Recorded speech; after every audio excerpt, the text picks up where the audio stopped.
नमस्कार, स्वागत है आपका सुबह 7 बजे की खबरों में। मैं हूं दीपक डोभाल। शुरुआत हेडलाइंस के साथ। नहीं रहे वरिष्ठ सीपीआई नेता एबी वर्धन। शनिवार रात 8:20 पर ली आखिरी सांस। दिल्ली के निगम बोध घाट पर अंतिम संस्कार कल।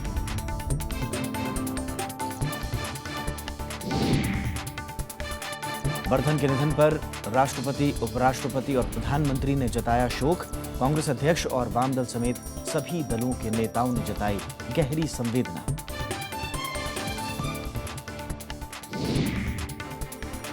प्रधानमंत्री नरेंद्र मोदी ने पठानकोट आतंकी हमले को बताया मानवता के दुश्मनों की करतूत। कहा, नापाक इरादों को परास्त करने में सक्षम वीर जवान। विपक्ष ने सरकार की पाकिस्तान नीति पर उठाए सवाल।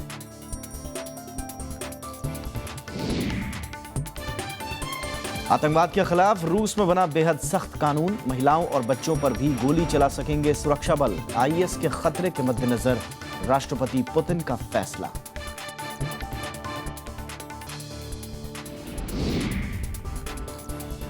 और सऊदी अरब में शिया धर्मगुरु अल निम्र की सजाए मौत पर मध्य पूर्व में तनाव। तेहरान में सऊदी दूतावास में घुसे प्रदर्शनकारी। अमेरिका की तनाव कम करने की अपील।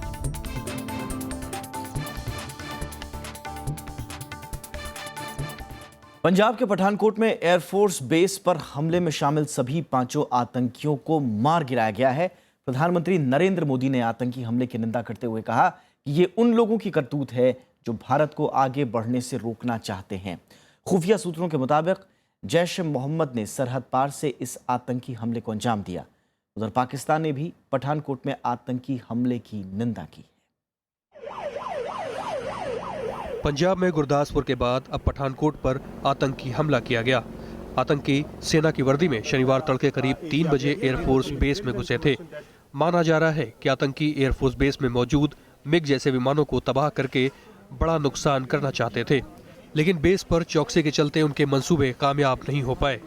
कई घंटों तक चली मुठभेड़ में सभी 5 आतंकी मारे गए, जबकि एयरफोर्स के 2 जवान भी शहीद हो गए। बाद में ऑपरेशन के दौरान सेना का 1 गरुड़ कमांडो भी आतंकियों की गोली का शिकार हो गया। गृहमंत्री राजनाथ सिंह ने कहा है कि आतंकी हमलों का मुंहतोड़ जवाब दिया जाएगा। पाकिस्तान हमारा पड़ोसी देश है। हम चाहते हैं पाकिस्तान ही नहीं बल्कि सभी पड़ोसी देशों के साथ हमारे अच्छे रिश्ते होने चाहिए। हम शांति भी चाहते हैं, लेकिन भारत के ऊपर यदि किसी प्रकार का टेररिस्ट अटैक होगा तो हम उसका मुंहतोड़ जवाब भी देंगे। और मुझे खुशी है कि हमारे सिक्योरिटी फोर्सेस, हमारे सेना के जवान, हमारे पैरामिलिट्री फोर्सेस के जवान, हमारी पंजाब पुलिस इस समय पठानकोट में जो कुछ भी हो रहा है उसका मुंहतोड़ जवाब दे रहे हैं। देश को अपनी जितनी सेना और जितनी सुरक्षा एजेंसियां हैं उन पर नाज है। गृहमंत्री के मुताबिक हमले की आशंका पहले ही जताई जा रही थी। खुफिया विभाग ने आतंकियों की बातचीत को भी पकड़ने की बात कही है, जिससे आतंकियों के पाकिस्तानी होने का अंदेशा मजबूत होता है। दरअसल ये इलाका पाकिस्तान की सीमा से नजदीक है और अंदेशा है कि वहीं से ये आतंकी घुसपैठ करके यहाँ पहुंचे।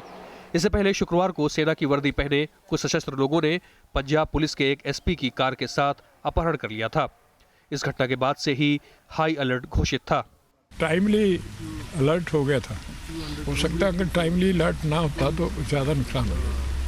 6 महीने पहले पंजाब के गुरदासपुर के हीरानगर पुलिस थाने में भी आतंकी हमला हुआ था। इसमें एक डीएसपी समेत 7 लोगों की मौत हो गई थी। गृह मंत्रालय के मुताबिक हमले के पीछे पाकिस्तान के आतंकी संगठन जैश ए मोहम्मद का हाथ हो सकता है।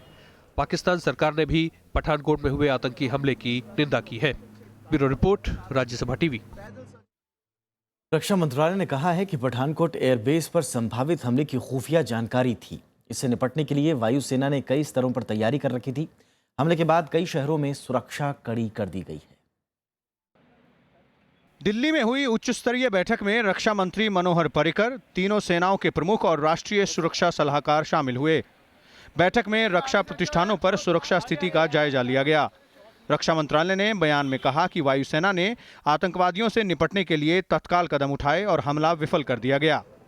प्रधानमंत्री नरेंद्र मोदी की लाहौर यात्रा को अभी 1 हफ्ता भी नहीं बीता और सीमा पार के आतंकियों ने पंजाब में एक और हमला कर दिया।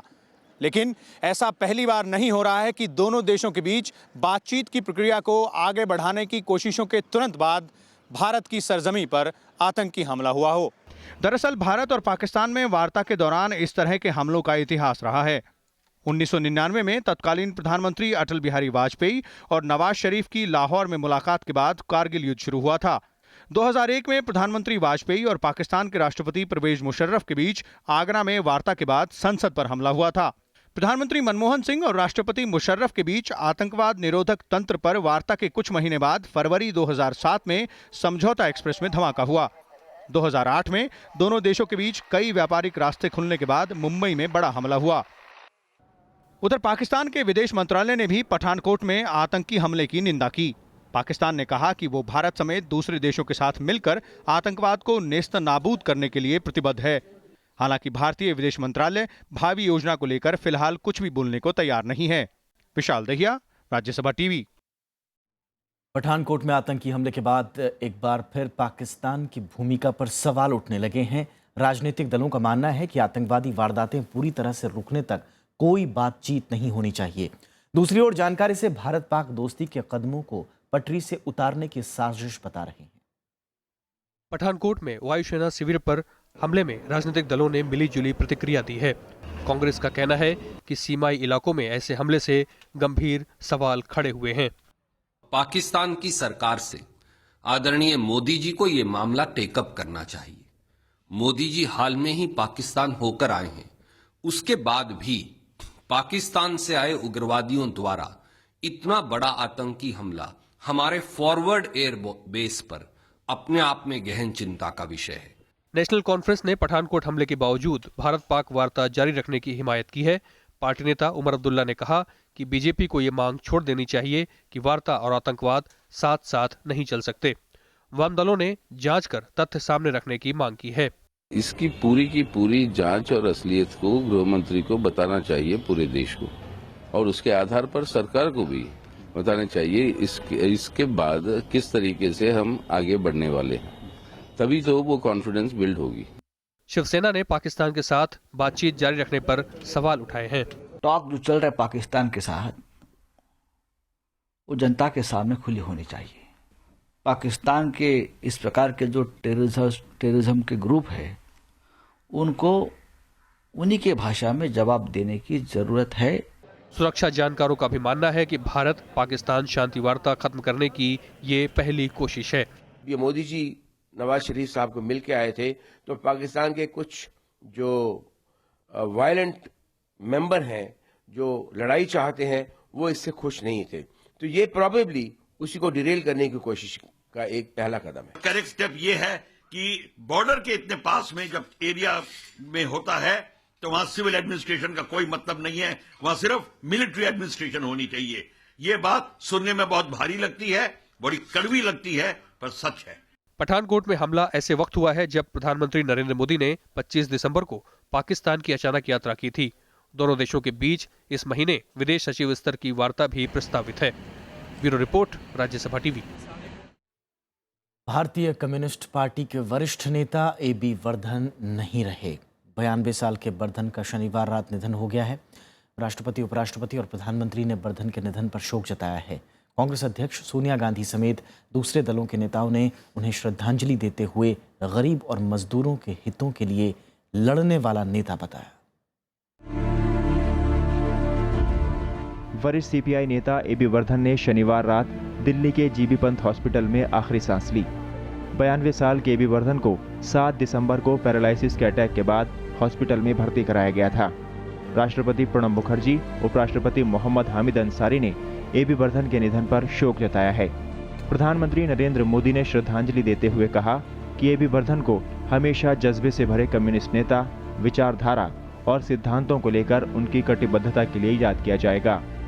कांग्रेस अध्यक्ष सोनिया गांधी ने कहा कि वर्धन के निधन से देश ने एक ऐसा नेता खो दिया जिसने अपने पूरे जीवन में वंचित और हाशिए पर मौजूद लोगों के हितों को उठाया।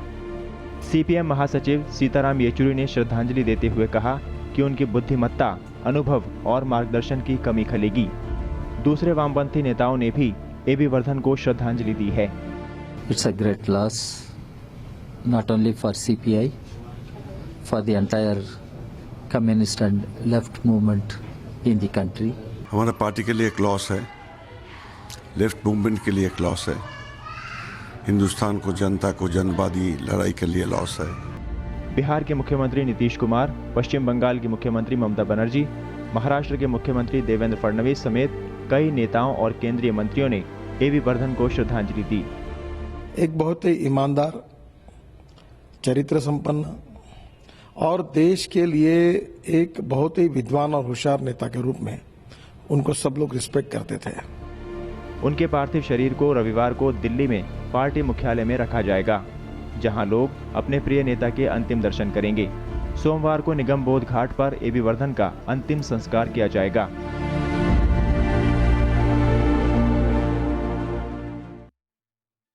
एबी वर्धन का जीवन once a communist always a communist के सिद्धांत को पूरी तरह से चरितार्थ करता है। एक नजर एबी वर्धन के राजनीतिक सफर पर। मैं ये कहता हूं कि उनके सारे ये रंगीन सपना चूर चूर होकर रह जाएंगे। मजदूर आंदोलन और वामपंथी राजनीति का चेहरा रहे अर्धहिंदू भूषण वर्धन यानी एबी वर्धन का जन्म 25 सितंबर 1925 में सेलहट में हुआ था, जो अब बांग्लादेश में है। वर्धन के पिता नागपुर में रेलवे अधिकारी थे, इसलिए उनका ज्यादा समय वहीं बीता। 40 के दशक में ही वो छात्र आंदोलन से जुड़ गए और ऑल इंडिया स्टूडेंट्स फेडरेशन यानी AISF के सक्रिय छात्र नेता के तौर पर काम करना शुरू कर दिया। 1941-42 में वो नागपुर विश्वविद्यालय छात्र संघ के अध्यक्ष चुने गए। वर्धन ने आजादी की लड़ाई में भी हिस्सा लिया। विभिन्न आंदोलनों की वजह से 20 बार वो गिरफ्तार हुए और 4 साल जेल में भी बिताए। 1957 में उन्होंने नागपुर से विधानसभा चुनाव लड़ा और जीत हासिल की। 1967 और 1980 में वे नागपुर लोकसभा से चुनाव में उतरे, लेकिन जीत दर्ज नहीं कर सके। इसके बाद वे संगठन की राजनीति में ज्यादा सक्रिय हो गए। वो all India trade union Congress यानी एटक के महासचिव बने, जो भारत का सबसे पुराना मजदूर संगठन है। 80 के दशक में CPI के राष्ट्रीय सचिव मंडल के सदस्य के तौर पर वो दिल्ली आए और 90 के दशक में पार्टी के उप महासचिव बने। 1996 में पार्टी महासचिव इंद्रजीत गुप्ता के केंद्रीय गृह मंत्री बनने के बाद एबी वर्धन ने पार्टी की बागडोर संभाली और मार्च 2012 तक इस पद पर रहे। उन्होंने अपने जीवन में अलग अलग मोर्चों पर काम किया, लेकिन देश के मजदूर आंदोलन में योगदान के लिए वर्धन को हमेशा याद रखा जाएगा। Bureau report, Rajya Sabha TV. ऐसे नौजवानों को पकड़ करके जेल के अंदर में ले। वित्त मंत्री अरुण जेटली को उम्मीद है कि संसद के बजट सत्र में GST बिल पारित हो जाएगा। उन्होंने कहा कि राज्यसभा में संख्या बल आर्थिक सुधार से जुड़े इस बिल के पक्ष में है। वित्त मंत्री अरुण जेटली शनिवार को भारतीय राजस्व सेवा के ट्रेनी अधिकारियों के बीच थे। इस मौके पर उन्होंने कहा कि GST को लेकर राजनीतिक दलों में लगभग सहमति है और सब इसका समर्थन कर रहे हैं। The next session is going to be extremely important. And halfway through the next session, the numbers of the upper house are also going to change. So I am reasonably optimistic as far as the next session is concerned. That we may be able to push it. वित्त मंत्री ने GST पर आम राय के लिए बातचीत जारी रखने का ऐलान किया। Meanwhile, I'll continue to discuss both with the states and with all political groups, so that we can ensure it's a safe passage here in the upper house.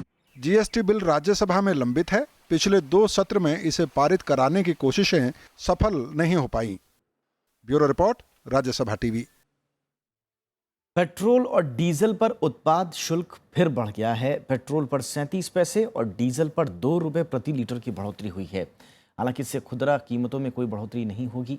इससे सरकार को 4400 करोड़ रुपए मिलने की उम्मीद है। 17 दिसंबर को भी पेट्रोल और डीजल पर उत्पाद शुल्क बढ़ा था। इस वित्त वर्ष में तीसरी बार एक्साइज ड्यूटी बढ़ाई गई है।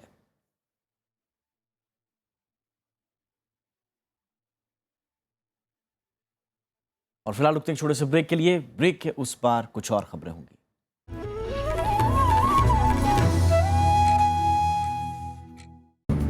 आजादी के बाद कैसे बदला परिवेश, कैसे बनी संसद, कैसे उठा देश। When the world sleeps, India will awake to life and freedom. कौन थे वो लोग जो दे गए हमको शानदार विरासत, लोकतंत्र की मजबूत इमारत। राज्यसभा टेलीविजन। गोली मार भेजे मैं। अरे काहे का राजा, हालत तो सांड जैसी हो गई है। मैं कभी एक्ट नहीं करता था क्योंकि मेरा इंटरेस्ट था नहीं एक्टिंग, मेरा इंटरेस्ट लिखने में था और डायरेक्ट करने में था। जनाब ये आदमी झूठ बोल रहा है। भाई झूठ बोल रहा तू? तेरे को मालूम है कोर्ट के अंदर झूठ बोलने का नतीजा क्या होता है? चल मुर्गा बन जा यहाँ पर, चल। फिर मैंने थोड़ा थोड़ा ट्राई करना शुरू किया, लोग पसंद करते गए। और पसंद एक ऐसी चीज होती है कि अगर जब आपको लोग पसंद करते हैं तो भले ही कोई चीज ना भी हो रही हो तो वो अपने आप हो जाती है। नमस्कार, मैं हूं सौरभ शुक्ला और मुझसे मिलिए प्रोग्राम गुफ्तगू सिर्फ राज्यसभा टीवी पर।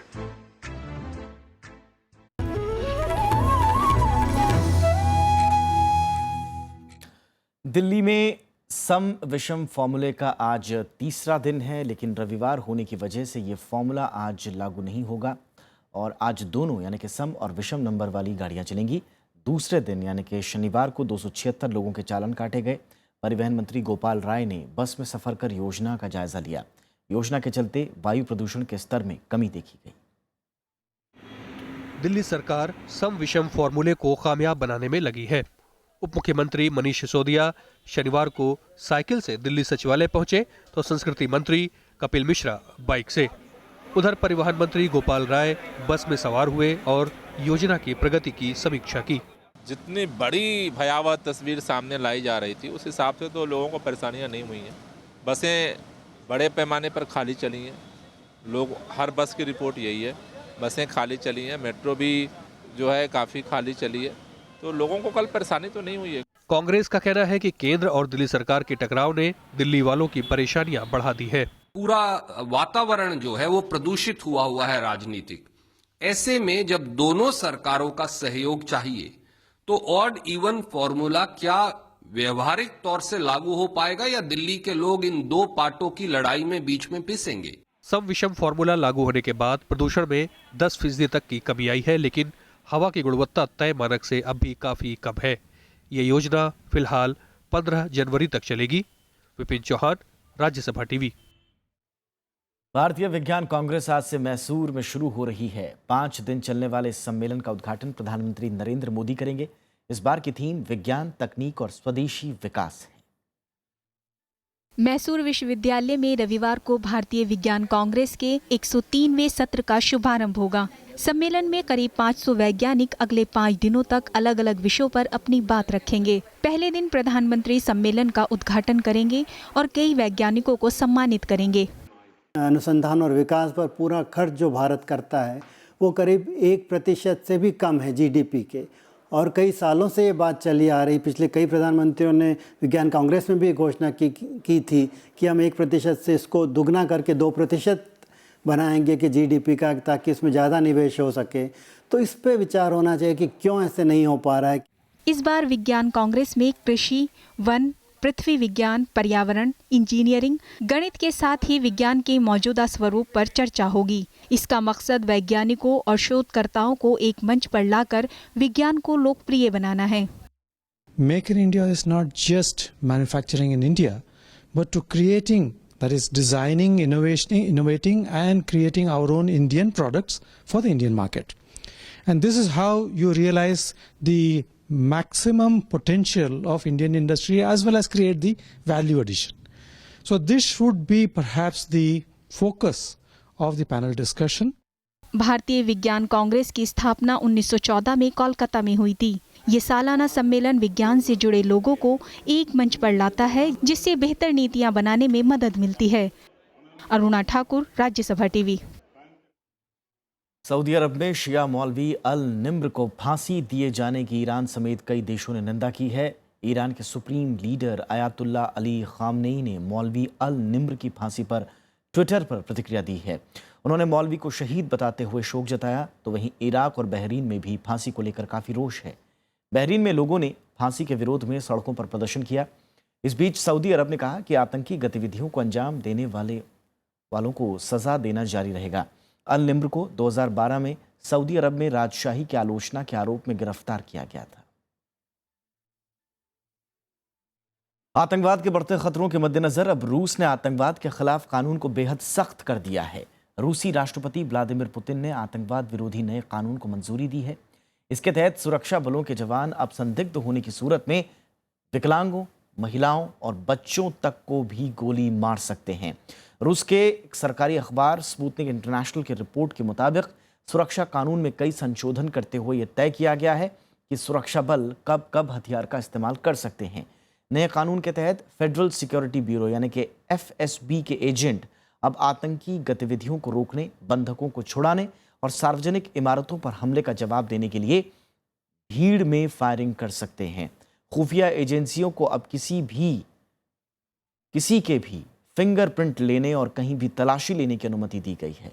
रूस में लगभग 11 साल पहले बेसलान संकट के वक्त रूसी सरकार ने आतंक के खिलाफ बड़ा कदम उठाया था, जिसमें कई स्कूली बच्चों की मौत हो गई थी। रूस चेचन्या सहित कई क्षेत्रीय इलाकों से आतंक के खतरों से जूझ रहा है।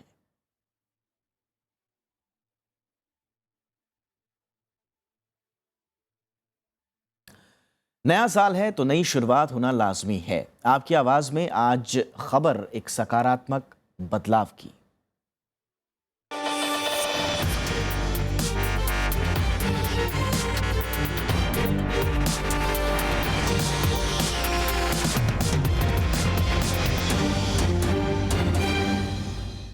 और आज की कहानी महाराष्ट्र के नासिक जिले के एक छोटे से गांव अवनखेड़ से है।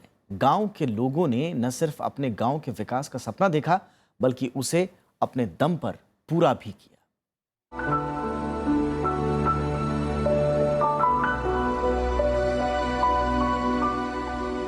मेरा नाम स्वाति है, मैं अवनखेड़ से ही हूँ। एक्चुअली मैं इसी स्कूल में से पढ़ी हूँ जो आपको अभी दिख रहा है, बट ये स्कूल ऐसा था नहीं पहले। दिन चुन के 2-3 क्लासेस होते थे एंड बच्चे भी काफ़ी कम होते थे, टीचर्स काफ़ी कम थे और ऐसा स्कूल बिल्कुल था नहीं पहले जैसा अभी आपको दिख रहा है। बट अभी के स्कूल में और पहले के स्कूल में काफ़ी बदलाव आ चुका है कि ये सब गांव वालों की वजह से हुआ है। गांव वाले बहुत अच्छे हैं जिन्होंने वो पूरे पैसे वैसे जमा करके ऐसी स्कूल खड़ी की है। अभी क्लासरूम ज़्यादा बनाए, क्लासेस ज़्यादा बढ़ाए, जैसे 5th से 10th तक किए, फ्रॉम 8 to 10। सो काफ़ी बदलाव आया है एंड आई थिंक मैं इसी स्कूल में पढ़ी हूँ एंड इसी स्कूल से आगे गई हूँ। तब वो अच्छा नहीं था, फिर भी आई थिंक अगर आप चाहते हो तो आप कुछ भी कर सकते हो ज़िंदगी में, और मैं उनमें से एक हूँ। आई थिंक मैंने जर्मनी से मास्टर्स कंप्लीट किया है and I feel very proud to be a part of this village.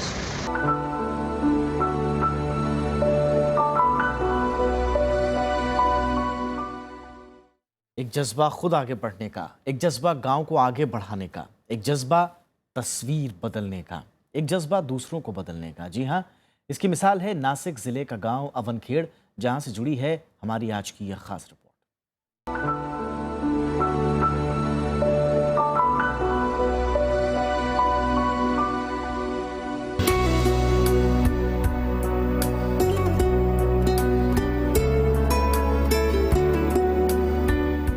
Swati ने अवनखेड़ से ही पढ़ाई की है और अपना दुनिया जहान का सफर शुरू किया। आज स्वाति के पास जर्मनी से मास्टर्स की डिग्री है और ये मुमकिन तब हुआ जब गांव के लोगों ने बीड़ा उठाया आगे बढ़ने का, आसमान छूने का, खुद को बदलने का। 15 साल पहले गांव में किसी तरह की सुविधा नहीं थी। पहले हमारे गांव में कोई भी सुविधा नहीं थी। पीने के लिए पानी नहीं था, चलने के लिए अच्छे रास्ते नहीं थे, पीने के पानी बहुत लंबे से लाना पड़ता था, शौचालय की कोई भी सुविधा नहीं थी, शौचालय के लिए खेत में जाने पड़ता था। अभी हमारे गांव में बहुत सुविधा हो गई है और भी कुछ सुविधा बाकी है। ये इस गांव के सरपंच नरेंद्र जाधव हैं, जिन्होंने गांव की तस्वीर बदलने का सपना देखा और जुट गए इसे पूरा करने में, जिसके लिए उन्हें सिस्टम से उलझना भी पड़ा। जब मैं पहली बार सरपंच बना तो मैंने पहला ये निश्चय किया, मैं खुद एक भी पैसा गांव का खाऊंगा नहीं और किसको भी खाने भी नहीं दूंगा। गांव का पंचायत भवन किसी बड़े शहर में सरकारी दफ्तर की इमारत जैसा लगता है। चौड़ी सड़क, हरियाली बिजली, पानी जैसी तमाम सुविधाएं आज इस गांव में मौजूद है। यही नहीं, गांव के लोगों ने बच्चों की शिक्षा का बीड़ा भी उठाया है। स्कूल के साथ ही गांव में बच्चों को कंप्यूटर शिक्षा भी दी जाती है। 15-20 साल के पहले पूरे गांव के लोगों ने पैसा इकट्ठा किया और 5 से 10 तक जो स्कूल है उसके लिए जो इमारत भी नहीं थी, कुछ भी नहीं था, तो उसके पूरे लोगों ने मिलकर मतलब आर्थिक योगदान दिया, कुछ श्रमदान भी किया। तो ऐसे 8-10 क्लासरूम बना के दिए। स्कूल के साथ ही खेती पर भी खास ध्यान दिया गया। यही वजह है कि आज यहाँ के किसान सक्षम हैं और व्यवस्थित तरीके से खेती करते हैं। गांव की सूरत बदलने का ये सफर आसान नहीं रहा। बदलाव की सोच को व्यवस्था से जद्दोजहद तो करनी पड़ी, लेकिन ये बदलाव एक मिसाल है। कौन कहता है आसमां में सुराग नहीं होता, एक पत्थर तो तबीयत से उछालो यारो। यानी इरादे मजबूत हो तो मंजिल जरूर मिलती है। ये अवनखेड़ गांव के लोगों के मजबूत इरादे ही हैं कि आज गांव के विकास के सफर पर आगे बढ़ता जा रहा है। अगर आपके पास भी है कोई ऐसी ही कहानी या कोई समस्या और आप भी बताना चाहते हैं कोई खबर, तो बनिए सिटीजन रिपोर्टर और भेजें अपनी रिपोर्ट आपकी आवाज @rstv.nic.in पर।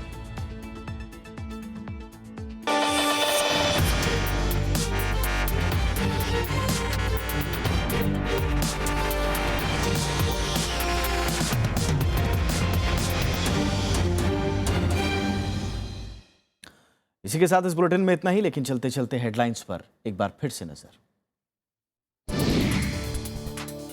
नहीं रहे वरिष्ठ सीपीआई नेता एबी वर्धन, शनिवार रात 8:20 पर ली आखिरी सांस। दिल्ली के निगम बोध घाट पर अंतिम संस्कार कल। वर्धन के निधन पर राष्ट्रपति, उपराष्ट्रपति और प्रधानमंत्री ने जताया शोक। कांग्रेस अध्यक्ष और वाम दल समेत सभी दलों के नेताओं ने जताई गहरी संवेदना।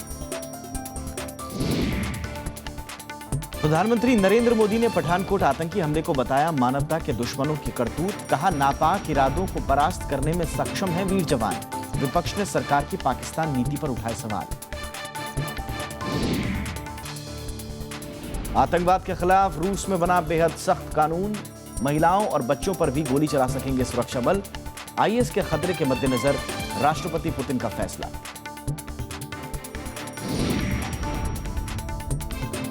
और सऊदी अरब में शिया धर्मगुरु अल निम्र की सजाए मौत पर मध्य पूर्व में तनाव। तेहरान में सऊदी दूतावास में घुसे प्रदर्शनकारी। अमेरिका की तनाव कम करने की अपील।